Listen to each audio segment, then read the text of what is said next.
BJP ने 2 मार्च को लोकसभा चुनावों के लिए 195 उम्मीदवारों की अपनी पहली सूची जारी की। पीएम मोदी लगातार तीसरी बार वाराणसी सीट से चुनाव लड़ेंगे। सूची में 34 केंद्रीय मंत्री और राज्य मंत्री और 3 पूर्व मुख्यमंत्री शामिल हैं।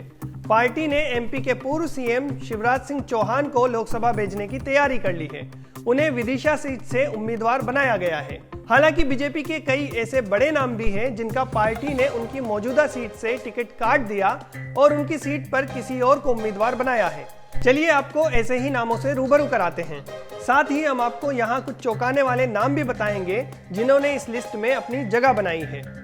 सबसे पहले बात दिल्ली की। पार्टी ने यहाँ 7 में से 5 सीटों पर उम्मीदवारों की घोषणा कर दी है। इन 5 सीटों पर सिर्फ उत्तरी दिल्ली से मनोज तिवारी अपनी सीट से टिकट बचा पाए हैं। पार्टी ने बाकी 4 सीट पर नए उम्मीदवार खड़े किए हैं।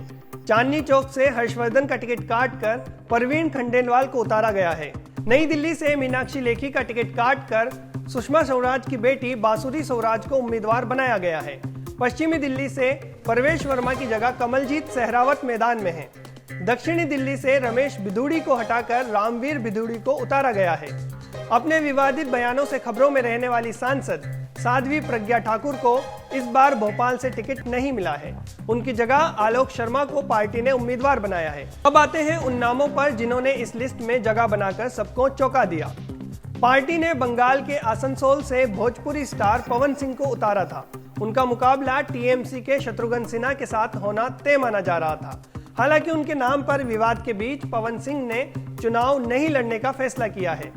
इसके अलावा तमाम कयासों को धता बताते हुए मथुरा से हेमा मालिनी ने एक बार फिर कमल का टिकट पा लिया है। रोमांचक मुकाबला तिरुवनंतपुरम केरल में होगा, जहां से पार्टी ने केंद्रीय मंत्री राजीव चंद्रशेखर को उम्मीदवार बनाया है। यहां उनके सामने कांग्रेस के दिग्गज नेता शशि थरूर होंगे।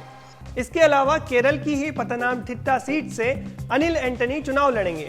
अनिल एंटनी कांग्रेस सरकार में रक्षा मंत्री रहे एके एंटनी के बेटे हैं। वह 2023 में ही कांग्रेस छोड़ बीजेपी में शामिल हुए हैं। उनके पिता ने पार्टी छोड़ने के उनके फैसले का समर्थन नहीं किया था।